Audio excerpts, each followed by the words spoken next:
प्रणाम, नमस्कार, वंदे मातरम। मैं गजेंद्र प्रसाद मधुबनी से आपका भाई, और आज फिर आपसे मिलते हुए बहुत ही अच्छा लग रहा है। आज मैं साहब श्री का चर्चा लेकर आया हूँ। आज के माहौल के लिए ये चर्चा बहुत ही महत्वपूर्ण है। हम सभी गुरु कार्य करते हैं और हम सभी से अनजाने में कोई अपराध हो जाता है, किसी को गलत मैसेज दे देते हैं, ये उचित नहीं है। तो हम सभी कैसे गुरु कार्य करें, ये साहब श्री बताए हैं। और उन्होंने बताया है कि शिव कार्य में व्यवधान उत्पन्न करने वाले चाहे कोई व्यक्ति हो, चाहे मुख्यालय का ही कोई व्यक्ति हो, कोई संयोजक हो, कोई प्रभारी हो, चाहे कोई भी हो, साहब श्री उसको बख्शने नहीं जा रहे हैं। इसलिए हम हमेशा प्रयास करें कि साहब श्री की वाणी को सुनने के बाद गुरु कार्य में हमसे जो अच्छा हो वो कर्म करें, और हमारे कारण, हमारे व्यवहार के कारण, हमारे वाणी के कारण, हमारे आचरण के कारण कोई यदि शिव कार्य से विमुख होता है तो ना साहब को पसंद होगा, और जो साहब को पसंद नहीं है वो महादेव को पसंद कैसे होगा। तो हम सब इस बात पर ध्यान रखें, और इस वीडियो को आप निश्चित रूप से एक बार नहीं कई बार देखिए, और देखने के बाद आपको जरूर अच्छा लगेगा और शिव कार्य पे सही स्थिति से चलने का आपको प्रेरणा मिलेगा।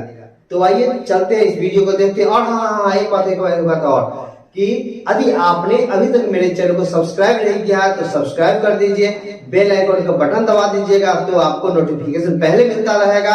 और कमेंट में अपना विचार लिखना न भूले।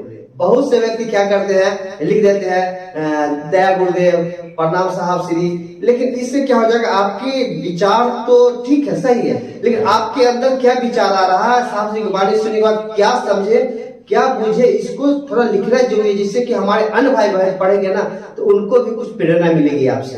तो चलिए चलते हैं, साहब श्री की वाणी को सुनते हैं।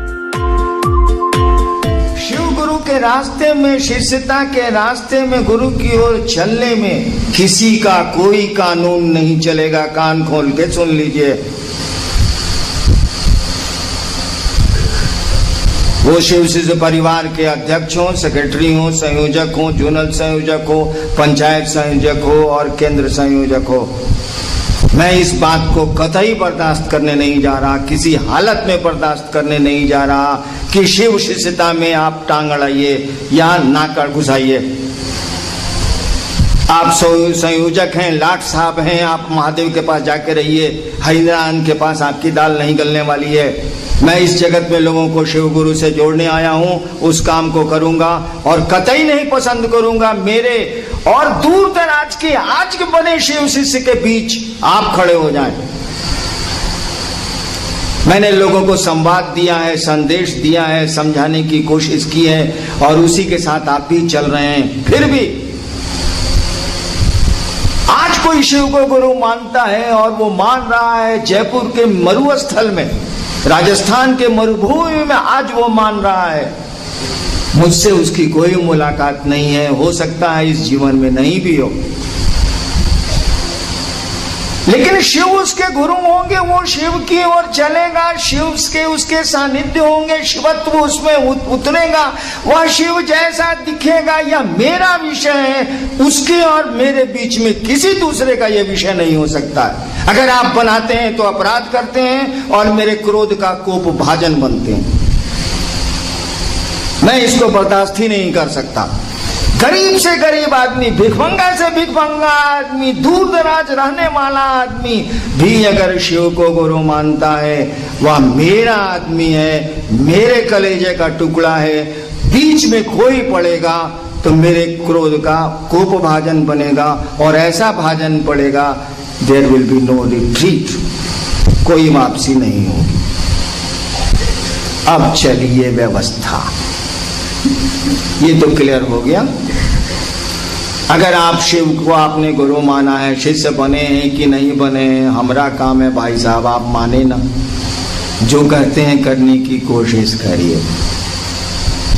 आपने शिव को अपना गुरु माना है, आपका सीधा बॉस एक आदमी है, उसका नाम है हरिंद्रानंद। बीच में आपका कोई बॉस नहीं हो सकता। अगर होगा तो आप भी क्रोध के भाजन बनेंगे, और वो आदमी तो होगा ही होगा, क्योंकि शिष्यता मैंने शुरू की है। मेरा संकल्प है आपको शिव गुरु से जोड़ने का।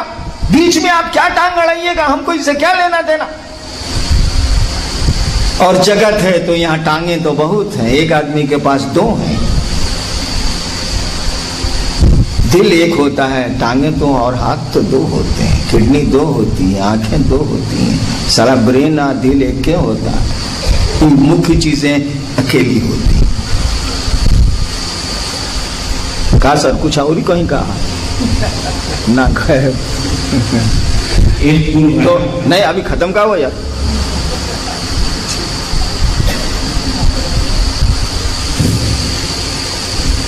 ये हुई आपके शिव से जुड़ाव की स्थिति, ये आपकी शिव से जुड़ाव की स्थिति है। इसमें मेरा सबों से अनुरोध है कि आप पीछे हट जाएं। सबों से, मेरे अलावा कोई नहीं है, मेरे बाद महादेव है। लेकिन आई व्यवस्था की बात, आई भीड़ की बात, आई कानून की पकड़ की बात। देश है तो कानून है। अब आप इस दुनिया में रहते हैं तो देश के कानून को तोड़ नहीं सकते। आप इस हॉल में बैठे हैं तो हुड़दंग करिएगा तो कार्यक्रम तो होबे नहीं करे। यह है व्यवस्था की बात। यहां के लिए पद बने हुए हैं, जोनल संयोजक और क्या और क्या और क्या, ये पद बने हुए हैं। कानून में इनको अधिकार दिया गया है। अध्यक्ष को भी है, सेक्रेटरी को भी है, गवर्निंग बॉडी को भी है, सदस्य को भी है। भारत देश का एक कानून है, उस कानून से चलना ही आपको पड़ेगा। क्योंकि जब शिव चर्चाएं मेरी यूपी और बंगाल में प्रवेश की तो वहां के शासन ने रोक दिया। निश्चित रूप से अभी आपने साहब श्री की वाणी को सुना और सुनने के बाद ऐसा लगा कि जैसे साहब श्री मेरे सामने में मेरे दिलो दिमाग पे आके हमको शिव कर चलने की प्रेरणा दे रहे हैं। तो भाई बहन किसी की ना सुने, अपनी सुने और अपने साहब श्री की सुने, क्योंकि साहब श्री के बताए हुआ राजमार्ग है, जिस राजमार्ग पर चलकर हम सभी महादेव जो हमारे गुरु है वहां तक पहुंच सकते हैं। इसलिए आइए, साहब श्री कह रही है कि आओ चले शिव की ओर। तो साहब श्री की बताए हुए राजमार्ग पर चलकर शिव की ओर हम सभी चले। फिर मिलते हैं किसी नए वीडियो में। आप सभी को मेरा प्रणाम, नमस्कार, वंदे मातरम।